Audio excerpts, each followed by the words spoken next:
Good morning everyone. So today the new topic we are going to study that is Bohr's quantization condition. तो इससे पहले जो हमने study किया था topic that was limitations of Rutherford's atomic model. तो आपको पता है कोई भी न्यू मॉडल तब बनता है जब पुराने वाले मॉडल में कुछ ऐसे पॉइंट्स थे जो प्रॉपरली एक्सप्लेन नहीं कर पाया वो। तो रदरफोर्ड्स एटॉमिक मॉडल में बहुत सी चीज़ें एक्सप्लेन हो गई थी, लेकिन जो पॉइंट्स एक्सप्लेन नहीं हो पाए थे उनको एक्सप्लेन करने के लिए बोर ने एक नया मॉडल बनाया that is known as Bohr's atomic model. और उस मॉडल को प्रपोज करने से पहले उन्होंने कुछ चीज़ों को एक्सप्लेन किया, कुछ कंडीशंस रखी and that is known as Bohr's quantisation condition. तो सबसे पहले बेटर होगा कि आपको पता चले कि जो रदरफोर्ड का मॉडल था एक बार उसको रिकॉल कर लें कि उसकी लिमिटेशंस क्या थी, ताकि आपको याद रहे कि क्यों बना था बोर्स मॉडल। तो रदरफोर्ड्स मॉडल में ये कहा गया था कि हमेशा जो जितने भी एक्सेलरेटेड चार्ज पार्टिकल हैं वो एनर्जी रेडिएट करते रहते हैं, इलेक्ट्रोमैग्नेटिक एनर्जी, और उस इलेक्ट्रोमैग्नेटिक एनर्जी को रेडिएट करने की वजह से क्या होता है कि उनकी एनर्जी जब लगातार कम होती जा रही है तो उनका जो मूवमेंट है, जो उनका रोटेशन है सर्कुलर ऑर्बिट में, उसकी रेडियस ऑर्बिट की लगातार डिक्रीज़ होती जाती है। और एक कंडीशन ऐसी आएगी कि वो जो एक्सेलरेटेड चार्ज पार्टिकल है, जो इलेक्ट्रॉन है, वो न्यूक्लियस के साथ कोलैप्स करेगा और न्यूक्लियस में फॉल डाउन हो जाएगा। तो इसको एक्सप्लेन नहीं कर पाया था रदरफोर्ड्स मॉडल कि ऐसा होता है या नहीं होता है, कि वो अपनी एनर्जी अगर लूज़ कर रहे हैं इस कंडीशन को सेटिस्फाई करते हुए, उसका मतलब वो फॉल डाउन हो जाएंगे न्यूक्लियस में। तो कैसी ऑर्बिट होना चाहिए? एक ऐसी ऑर्बिट हो जिसमें कि जो स्टेशनरी है, जो परमानेंट है, इलेक्ट्रॉन लगातार उसमें तब तक रेवोल्यूशन करता रहेगा जब तक कि इलेक्ट्रॉन को किसी सोर्स से कुछ एनर्जी एक्स्ट्रा नहीं मिल जाती।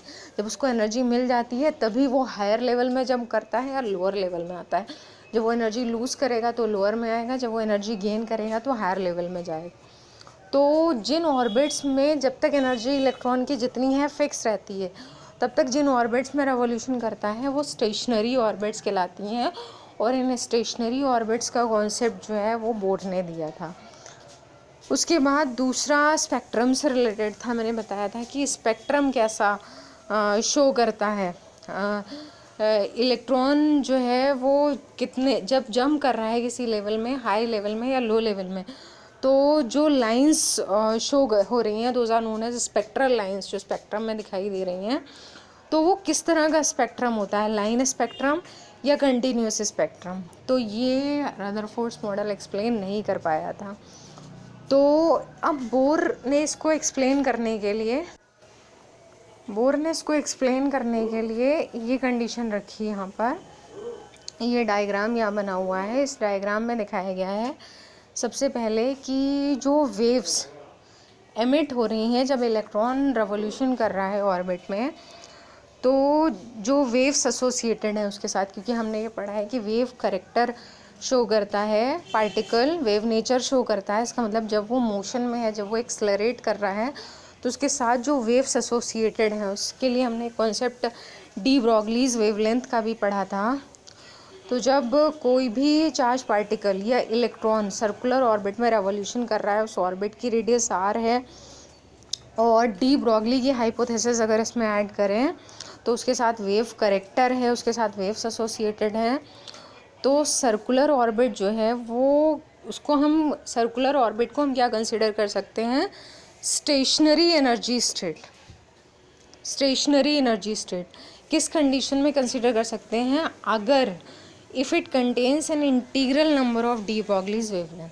तो एक चीज़ आपको याद रखना है कि इलेक्ट्रॉन जिस ऑर्बिट में रेवोल्यूशन कर रहा है, जो नंबर ऑफ ऑर्बिट है, फर्स्ट ऑर्बिट में है, सेकेंड ऑर्बिट में, थर्ड ऑर्बिट में है, जिस भी ऑर्बिट में इलेक्ट्रॉन रेवोल्यूशन कर रहा है वो नंबर ऑफ ऑर्बिट, और दूसरी बात जो वेव एसोसिएटेड है इलेक्ट्रॉन के साथ उसके मोशन की वजह से, उस वेव की वेवलेंथ लैम्डा। तो इनमें क्या रिलेशन होता है, वो रिलेशन आपको याद रखना पड़ेगा। तो वो जो रिलेशन है, वो रिलेशन ये है कि 2πr का मतलब है यहाँ पर सर्कमफेरेंस, आर अगर रेडियस है उस ऑर्बिट की, तो 2πr इज इक्वल टू, यहाँ लिखा है n लैम्डा। ये रिलेशन होता है। एन का मतलब नंबर ऑफ ऑर्बिट है और लैम्डा का मतलब है जो वेवलेंथ एसोसिएटेड है चार्ज पार्टिकल के साथ में। तो 2πr is equal to n lambda. यहाँ से अगर हम फाइंड करते हैं लैम्डा जो वेवलेंथ है, तो लैम्डा इज इक्वल टू, ये डी ब्रॉगलीज रिलेशन में हमने पढ़ा था, lambda is equal to H/mv होता है। तो लैम्डा की ये वैल्यू हम ऊपर वाले रिलेशन में अगर पुट करें, ये लैम्डा मैंने इस रिलेशन में लिखा नहीं था क्योंकि सिंबल अवेलेबल नहीं था। अब आपको याद रखना है रिलेशन क्या है, 2πr is equal to n lambda. तो ये लैम्डा की वैल्यू अगर ऊपर वाले रिलेशन में पुट करते हैं तो 2πr is equal to NH/mv। तो ये रिलेशन आपके पास आ जाता है। अब इसमें एक चीज़ और यहाँ ऐड करनी पड़ेगी। अगर हम एंगुलर मोमेंटम के टर्म्स में बात करें तो एंगुलर मोमेंटम का सिंबल कैपिटल एल होता है, यहाँ लिखेंगे आप angular momentum of the electron. तो आपको पता है 11th क्लास का रिलेशन है। एंगुलर मोमेंटम का formula L is equal to mvr, और या फिर mvr को हम यहाँ लिख सकते हैं NH/2π। कहाँ से आई है ये वैल्यू, इस वाले रिलेशन से। यहाँ से अगर हम mvr की वैल्यू फाइंड आउट करें तो दैट वुड बी NH/2π। तो एंगुलर मोमेंटम के टर्म्स में भी एक्सप्लेन कर सकते हैं कि एंगुलर मोमेंटम जो है इलेक्ट्रॉन का, जो रेवोल्यूशन कर रहा है किसी ऑर्बिट में, उसका जो एंगुलर मोमेंटम है दैट शुड बी NH/2π, यानी कि वो एंगुलर मोमेंटम जो है वो H/2π का इंटीग्रल मल्टीपल होना चाहिए। ठीक है, तो या तो हम ऐसे एक्सप्लेन कर सकते हैं या फिर हम ये बता सकते हैं कि इलेक्ट्रॉन उसी ऑर्बिट में, उसी एनर्जी स्टेट में रेवोल्यूशन करेगा जिसके पास integral number of de Broglie's wavelength होगा। तो जिस integral number of de Broglie's wavelength stands for कि जो नंबर ऑफ ऑर्बिट है उसकी जो वैल्यू है वो सेटिस्फाई करती है उस एनर्जी स्टेट को या नहीं। तो नंबर ऑफ ऑर्बिट्स अगर हम स्टार्ट करें तो this is the diagram which is given here. इस डायग्राम में अगर आप देखें तो यहाँ ये दिखाया है कि for an hydrogen atom electron wave resonance number of orbit, यहाँ लिखा है n इज इक्वल टू 1।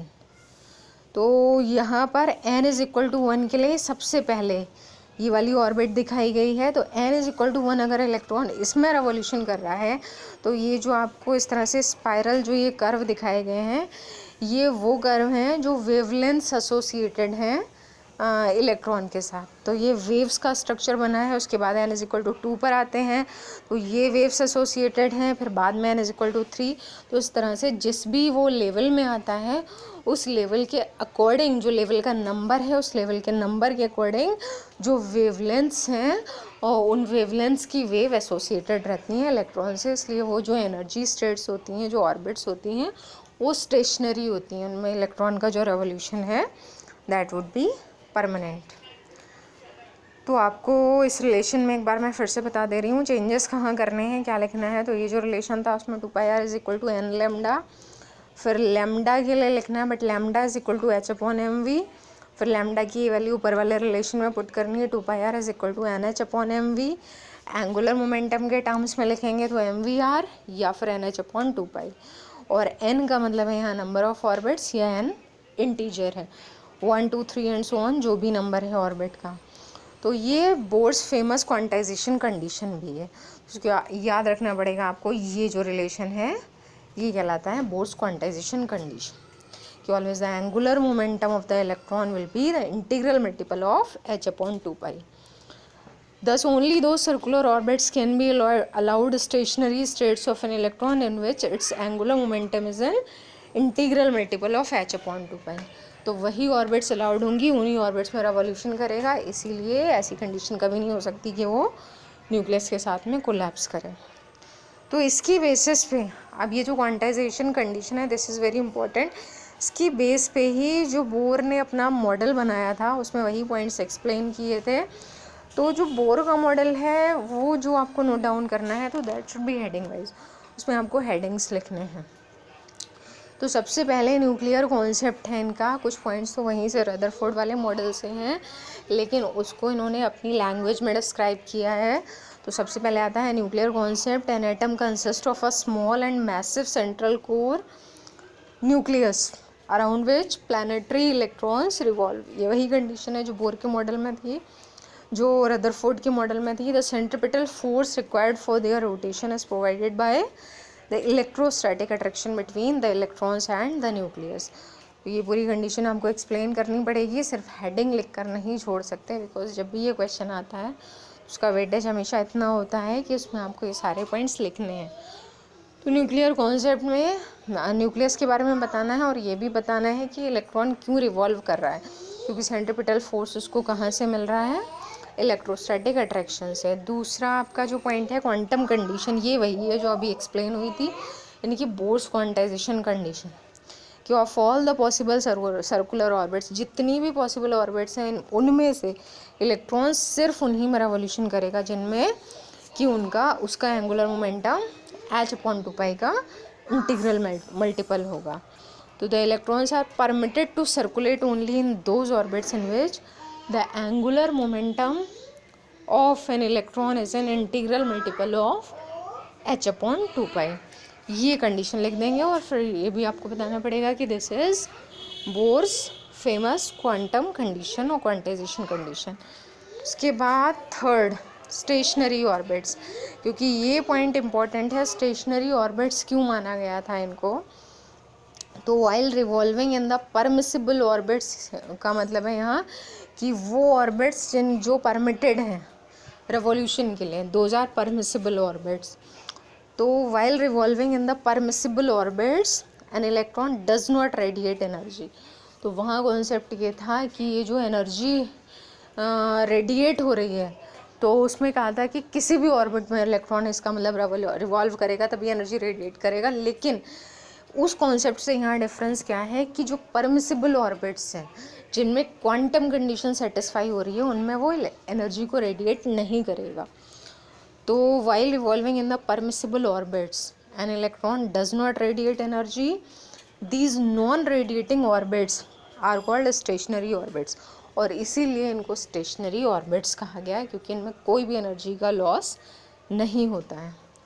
उसके बाद फोर्थ आती है आपकी फ्रीक्वेंसी कंडीशन। ये भी मोस्ट इम्पॉर्टेंट है, क्योंकि आगे जाके जो फ्रीक्वेंसी कंडीशन है, जो रिलेशन है, उसका यूज़ होगा और उसकी हेल्प से आगे आपको डिफरेंट स्टेट्स में, डिफरेंट ऑर्बिट्स में एनर्जी फाइंड आउट भी करनी होगी। तो एन एटम कैन एमिट और absorb radiation in the form of discrete energy photons. ये आपको पता है कि एटम जो है वो एनर्जी एब्जॉर्ब या एमिट कर सकता है, और कैसे एमिट या एब्जॉर्ब करता है, जो एनर्जी पैकेट्स होते हैं, डिस्क्रीट एनर्जी पैकेट्स जो हैं, फोटॉन्स जो हैं, उनकी फॉर्म में एनर्जी को एमिट या एब्जॉर्ब करता है। और जब एनर्जी को एमिट या एब्जॉर्ब करता है एटम, तब क्या होता है कि इलेक्ट्रॉन जंप करता है। एनर्जी अगर एब्जॉर्ब हो रही है तो लोअर टू हायर लेवल, और एनर्जी अगर एमिट हो रही है तो higher to lower level. If E1 and E2 are the energies, अगर दो लेवल्स के लिए रेस्पेक्टिवली एनर्जीज हैं E1 और E2 with these orbits, then the frequency of the emitted or absorbed radiation is given by। तो यहाँ frequency क्या, यहाँ जो रिलेशन है that is for energy. Energy का रिलेशन है, आपको पता है एनर्जी का फॉर्मूला होता है एच न्यू। तो h nu is equal to E2 minus E1। तो अगर E2 से E1 पे आ रहा है, E2 हायर लेवल है, E1 लोअर लेवल है, E2 से E1 पे आ रहा है, तो एनर्जी लूज़ करेगा। कितनी एनर्जी लूज़ करेगा, एच न्यू। और E1 से E2 पे जा रहा है, हायर लेवल पर जा रहा है, तो एनर्जी चाहिए उसको, एनर्जी एब्जॉर्ब करेगा, गेन करेगा। कितनी एनर्जी गेन करेगा, एच न्यू। तो एनर्जी का जो डिफरेंस है लोअर और हायर लेवल का, that is equal to h nu. ये कहलाती है बोर्स फेमस फ्रीक्वेंसी कंडीशन। तो दो मोस्ट इम्पॉर्टेंट कंडीशंस आपको याद रखनी है, एक फ्रीक्वेंसी कंडीशन है और एक आपकी ये क्वांटाइजेशन कंडीशन। ओके, सो ये जो आपका बोर्स एटॉमिक मॉडल है यहाँ तक फिनिश हो गया है। और ये आपका जो सिलेबस है एटम्स चैप्टर का, उसमें यही दो मॉडल्स हैं। एक स्टार्टिंग वाला जो थॉमसन्स मॉडल है वो आपको स्टडी नहीं करना है, और बोर्स मॉडल के बाद आपको कुछ रिलेशंस, कुछ डेरिवेशंस हैं, और उसके बाद हाइड्रोजन का स्पेक्ट्रम स्टडी करना है। ओके, इसके बाद हम फिर नेक्स्ट चैप्टर स्टार्ट करेंगे न्यूक्लियाई। न्यूक्लियाई जो चैप्टर है वो इससे थोड़ा सा लेंदी चैप्टर है। तो फ़िलहाल आज का जो आपका टॉपिक है वो यहाँ तक है, लेकिन उसको फिनिश करने से पहले एक बार once again I am saying कि एक बार जो आपके जितने भी टॉपिक्स हो गए उनको रिकॉल रिवाइज करते रहिए, ताकि आपको प्रॉब्लम ना हो आगे वाले टॉपिक्स पढ़ने में। Okay, thank you.